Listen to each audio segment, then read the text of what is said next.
안녕하세요. 저는 서울에 사는 20대 후반의 여자입니다. 어린 나이에 남친을 만나 2년 열애 끝에 결혼을 했습니다. 지인들은 성급하게 결혼하는 거 아니냐고 말렸지만 빨리 안정된 삶을 살고 싶어 서둘러 결혼을 했습니다.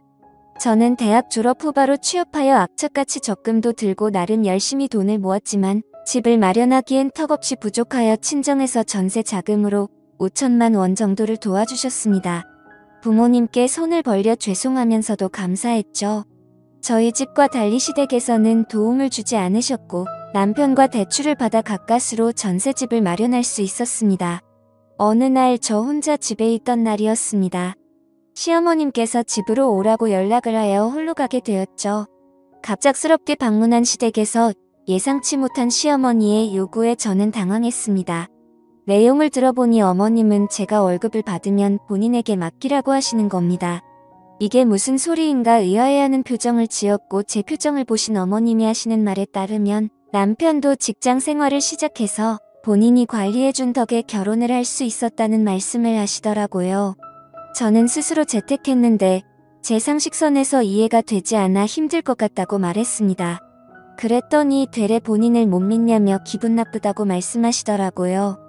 솔직히 같이 거주하는 것도 아니고 시어머님한테 월급 맡기는 며느리가 몇이나 되겠습니까? 만약 어머님 말대로 따른다면 매번 돈을 타서 쓰는 것도 말이 안 된다고 생각했습니다. 어머님은 저의 거절 의사에 불쾌해하셨고 그날 이후 계속해서 별일도 아닌 일에 딴지를 걸기 시작했습니다. 어버이날 선물로 준비한 스카프를 보시더니 이건 지나가는 개도 안 하겠다. 보는 눈이 왜 이렇게 촌스럽니? 완전 시골 노인네 패션이네 하셨고 나름 요리 솜씨를 발휘해 음식을 대접했을 때는 이게 사람 먹으라고 만든 거니 이 맛도 내 맛도 아닌 음식을 가져오면 어떡하니? 쓰레기 봉투 값이 더 들겠다. 라며 온갖 트집을 잡았습니다. 저런 말을 들었을 때 너무 당황하여 아무 말도 하지 못하였습니다. 저를 지나가는 남보다 못하게 대하는 어머니 때문에 시댁에 가고 싶지 않았습니다. 옆에서 본 남편은 그만하라고 어머니를 나무랐고 그럴 때면 어머님은 오히려 기세등등한 태도로 저에게 더 모신 말들을 퍼부었습니다. 어느 날은 저희 집으로 연락도 없이 방문해 대뜸 주방으로 가서 냉장고를 열어보시더니 너는 살림한다는 애가 이게 뭐니? 냉장고 정리를 하고 살긴 하는 거니? 먹을 거라곤 김치 쪼가리뿐이구나 하며 잔소리와 함께 냉장고에 있던 반찬통들을 바닥으로 던지기 시작했습니다. 어머니의 몰상식한 태도에 저는 멈춰달라고 말씀드려도 듣지 않는 태도에 화가 나서 솔직히 저도 살림만 하는 주부 아니고요 밖에서 일도 하는 사람이에요. 남편이랑 동등하게 일하고 오는데 살림까지 완벽하게 바라시는 건 욕심 아니세요? 하고 말했습니다. 어머님은 어디서 말대답이야? 너네 친정에서는 시어머니한테 그따위로 말대답하라고 가르쳤니? 가정교육을 어떻게 받은 거야? 여자가 결혼을 했으면 당연히 살림도 신경 써서 해야지 하며 고리타분한 이야기를 시작하셨습니다. 무식한 사람이라 대화가 안 통했고 너무 짜증나 대답도 안 했더니 너 우리 아들 월급 친정 가져다 주니?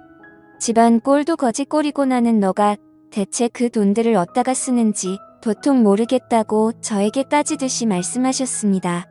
어이가 없어 어머님을 보며 친정이 저희 집보다 더 잘 살아요.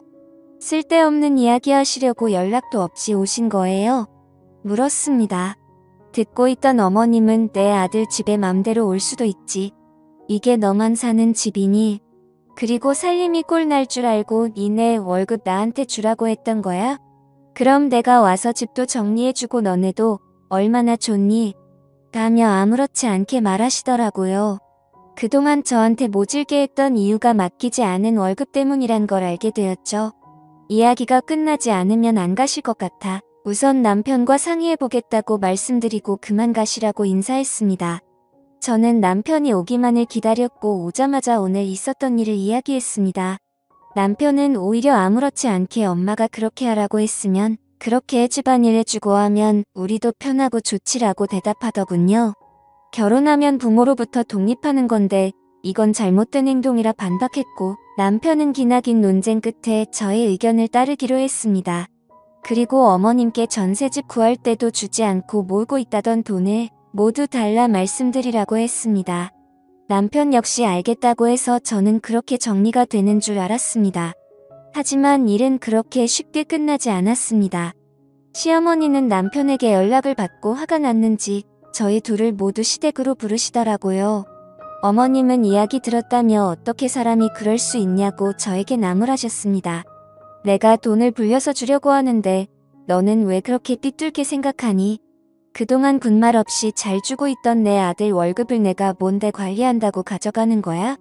너는 시어미를 못 믿는 거니? 하셨습니다. 대화를 하면 할수록 어이가 없어 저는 이제 결혼돼서 새로운 가정이 있는데 어머님께서 관리하시는 건 말이 안 되는 것 같아요. 누가 결혼하고 시어머니가 월급 관리를 해줘요? 제 주변에 물어봐도 그런 경우 한 명도 없던데요. 솔직하게 말씀드렸습니다. 역시나 어머님은 말이 통하지 않았고 서로 언성이 높아졌습니다. 다행히 남편은 제 말이 틀린 거 없다며 제 편을 들어주면서 그동안 모았던 돈도 모조리 달라고 말했습니다. 이야기를 들으신 어머님은 서운하다며 갑자기 울기 시작하셨습니다. 당황한 남편은 어머님을 달래기 시작하는데 저는 그 눈물이 가짜라는 확신이 들었습니다. 우선 그날은 예상치 못한 어머님의 울음에 확답을 들을 수 없었고 나중에 다시 말하기로 한 뒤 넘어갔습니다. 하지만 저는 결론을 빨리 내야 한다는 생각에 집에 도착해서 남편에게 가족일수록 돈 문제는 확실하게 해야 한다고 말했죠. 남편은 그동안 일을 다니면서 어머님께 드렸던 월급을 대략적으로 계산하였고 어찌나 경제관념이 없던지 하나부터 열까지 옆에서 말해줘야 했습니다. 저에게 여보는 돈 관리 똑부러지게 잘하는 것 같아. 나 결혼 잘했나봐. 우리 부자 되는 건 금방이겠어 하더라고요. 제가 똑부러진 게 아니고 본인이 멍청한 건지를 몰라 한심했습니다. 우리는 주말에 다시 시댁을 방문하겠다고 연락드렸습니다.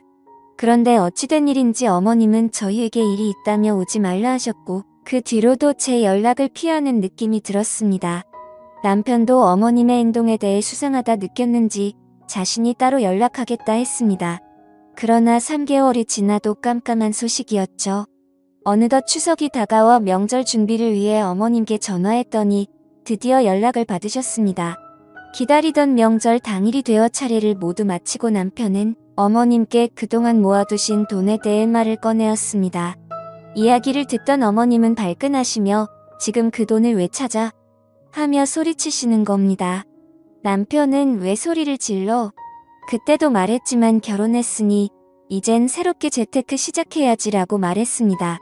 당황한 어머님은 마치 술에 취한 사람처럼 횡설수설하시더라고요. 무슨 말씀이냐고 재차 물으니 사실 미숙이 아줌마가 투자하면 돈 불려준다고 해서 조금씩 넣었거든. 처음에는 수익이 좋아서 500만 원 맡겼더니 1000만 원으로 돌려주는 거야. 그래서 우리 아들 돈 불려주려고 모아둔 내 돈 8천만 원 모조리 넣었지. 그런데 미숙이 아줌마가 6개월 전부터 갑자기 연락이 안 되더라고. 나 말고도 다른 주변 사람들 여러 명한테 사기치고 도망간 거야. 그래서 경찰에 신고는 했는데 연락이 아직도 안 와 해느끼며 말하셨습니다. 결론은 어머님 친구분께서 돈을 맡기면 몇 배로 돌려준다고 투자하라 유혹했던 것입니다. 그 말에 속아 어머님은 남편 돈까지 맡겼다가 날려먹은 거였습니다. 한마디로 사기를 당한 거죠. 남편은 처음 듣는 말에 본인의 돈을 상의도 없이 투자했냐며 화가 나 다시는 엄마를 보고 싶지 않다고 소리치며 밖으로 나가버렸습니다.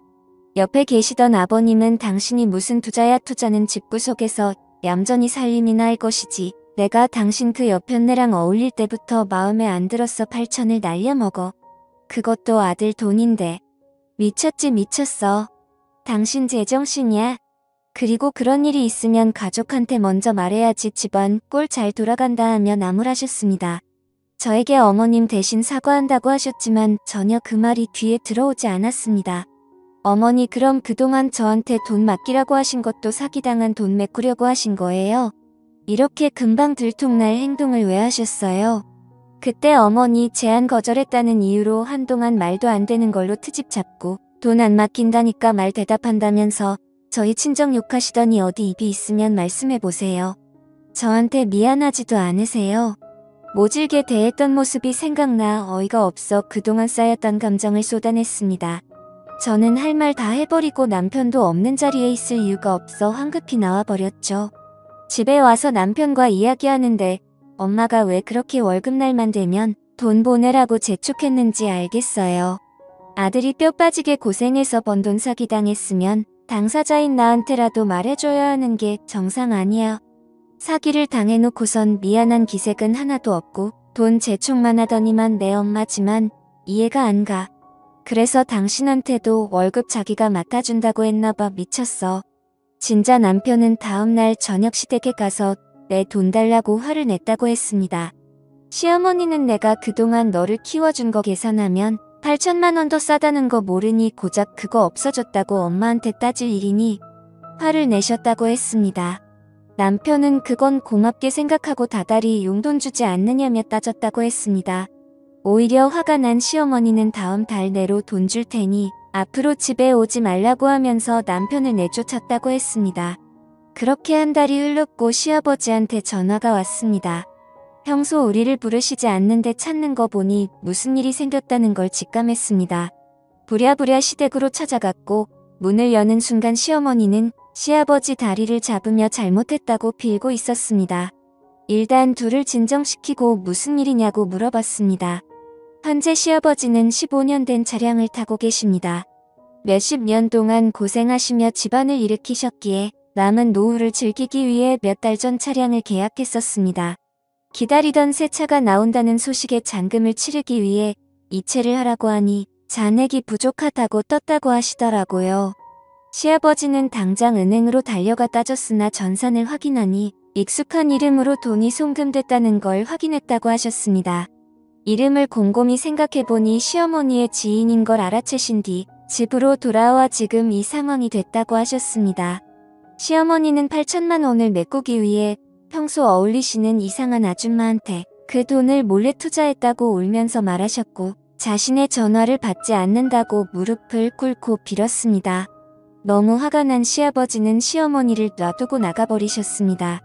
남편도 다시는 엄마 얼굴 꼴도 보기 싫어하면서 연을 끊고 살겠다고 했습니다.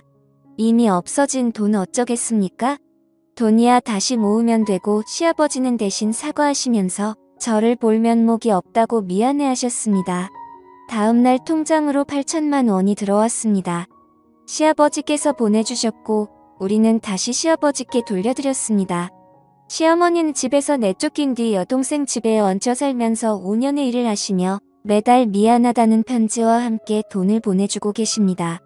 시어머니를 다시 볼지는 우리가 결정할 게 아니라 아버님이 결정하실 문제이기에 하루하루 매일 행복하게 살고 있습니다. 오늘의 사연은 여기까지입니다. 긴 사연 끝까지 들어주셔서 감사합니다.